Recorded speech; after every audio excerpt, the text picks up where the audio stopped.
Now, the total cost of the GOP tax plan is not $1.6 trillion. That's how much it adds to the deficit. It's actually $5.8 trillion. And CNBC, among many other outlets, have explained all the different parts that cost $5.8 trillion.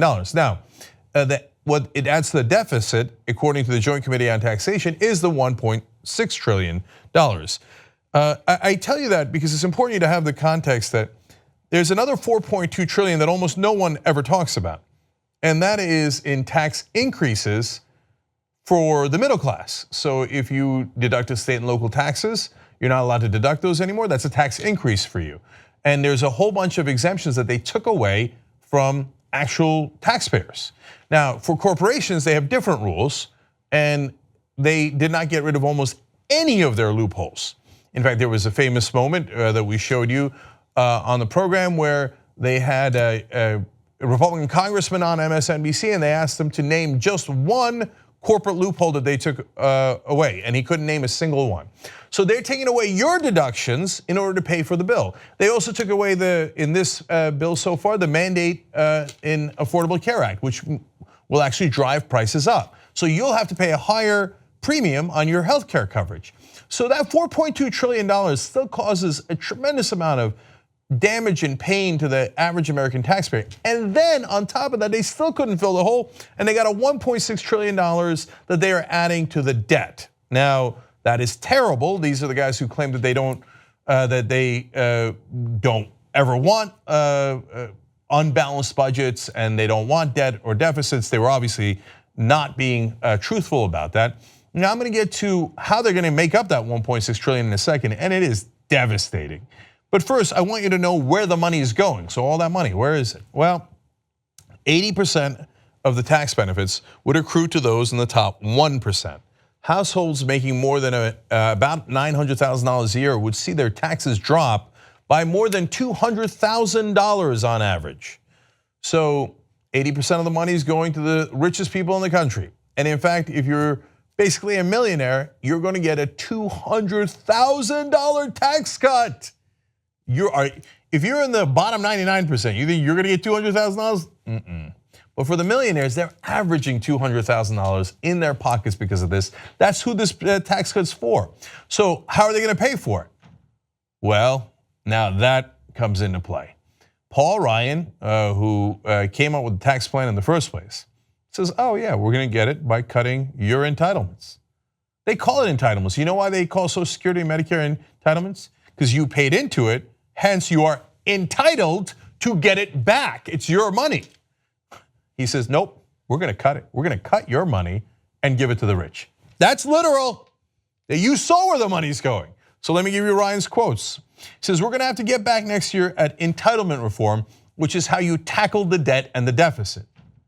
But that extra $1.6 trillion in the debt wouldn't exist if you didn't give a giant tax cut to millionaires and billionaires. Yeah, I know, but I had to. They're my donors. I had to give them all your money. And so how am I going to tackle the deficit that I just created? By taking away your Social Security and Medicare. These people are the worst people on earth. Okay, more from the Hill. Healthcare entitlements, such as Medicare and Medicaid, are the big drivers of the debt, Ryan said. So we spend more time on the healthcare entitlements because that's really where the problem lies, fiscally speaking. The problem doesn't lie in the $5.8 trillion they just gave to the rich. The problem lies that you're getting too much health care, right? If you're in the middle of Nebraska, West Virginia, Kentucky, Montana, California, New York, wherever you are, you have too much stuff, right? You have too much health care. You're living in the lap of luxury. You're like, I don't know what to do with all this health care. I don't know what to do with all this Medicare. Oh, please take mine away, right? They're going to take away your Medicare, which polls at 77%. You know why? Because it works.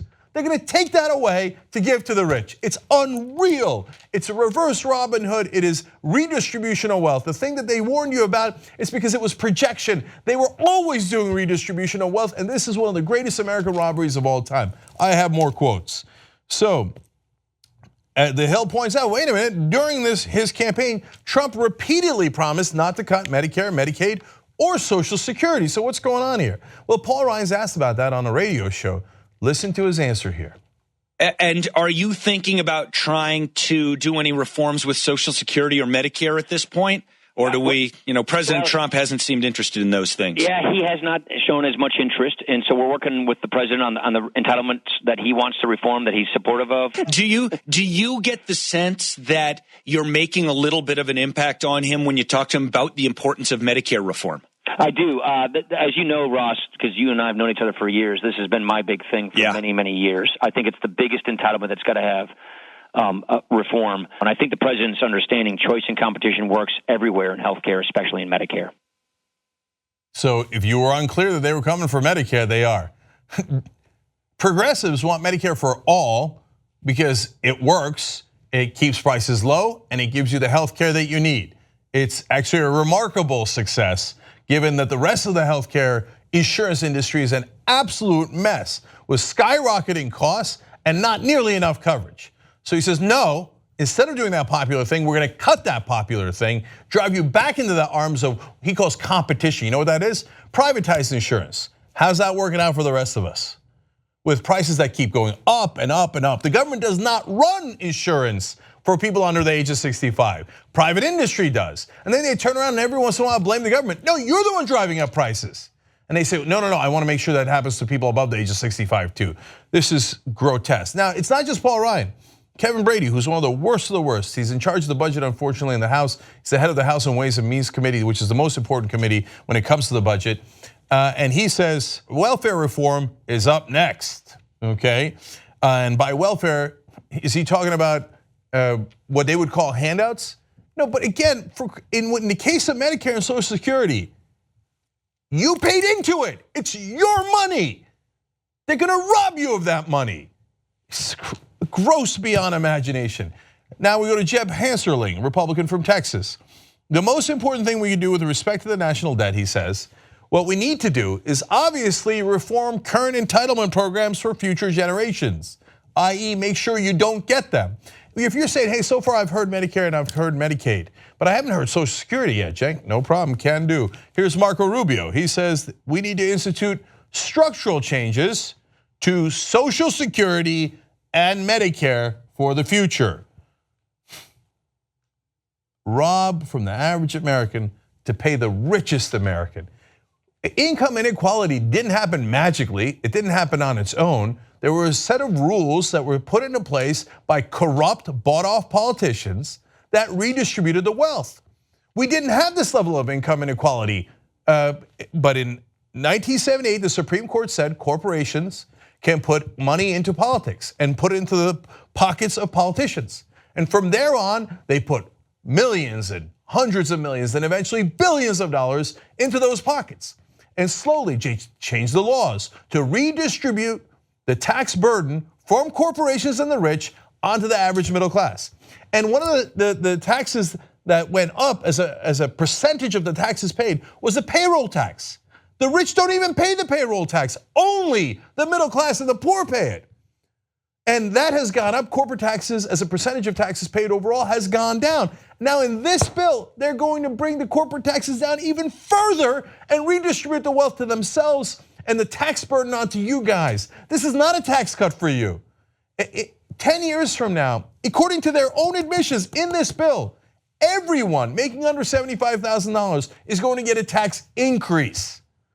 Let alone the fact that they're gonna cut your Social Security, Medicare and Medicaid, and your health care. Now, as if all this wasn't enough, one final thing, and leave it to Orrin Hatch to rub it in. When people were concerned and they said, hey, wait a minute, these people paid into Social Security and Medicare their whole lives. Now we're talking about cutting that to give a $200,000 tax break to every millionaire in the country. Orrin Hatch said, quote, he had a rough time wanting to spend billions and billions and trillions of dollars to help people who won't help themselves, won't lift a finger and expect the federal government to do everything. Their disdain for you is limitless. If you're an average American and you pay your taxes and you work hard, you bust your ass, you go to work, your wife goes to work, your husband goes to work, you guys sometimes work 2 jobs at a time. If you make minimum wage, God help you, man, that's $15,000 a year. You gotta have 2 jobs, your husband has to have a job. Just if you had those 3 jobs, you'd get all the way up to $45,000. That's one person working 80 hours a week. That's another person working 40,000 a week. And they say that you're a bum and you don't want to lift a finger to help yourself. But some of the rich just inherited the money. Not all of them, but some of them. They didn't do anything to get that money. But for them, tax break at hundreds of thousands, for some of them millions, for guys like the Koch brothers. And by the way, also on the left, George Soros, they make him the boogeyman. He's also going to get billions of dollars in tax cuts. Okay, now in his case, he didn't ask for it. The Koch brothers definitely asked for it. Murdoch asked for it. All those guys, the corporations asked for it. But either way, all of those billionaires are going to get untold amount of money. For some of them, tens of billions of dollars in tax cuts. But you're the bum. You're the one who doesn't want to lift a finger and work hard enough. If you vote for Republicans to steal your money and give it to the rich, you ought to have your head examined. Every single Republican is voting for this. In the Senate, Bob Corker voted against it. Everyone else, including the so-called moderates, which moderate Republican? There are no such things. Susan Collins, oh yeah, that's okay. McConnell told me we're not going to touch Medicare. Oh, it turns out we're touching it, we're killing it, we're cutting the hell out of it. Who cares? I'm going to vote for it anyway. There are no moderate Republicans. Everyone in the House and everyone but one senator in the Senate, all of the Republicans voted for this. If you want them to keep robbing you, keep voting for them. Look, I got no love for the Democrats. That might be a separate issue. But if you vote for Republicans, what, just take your wallet out and hand it to them.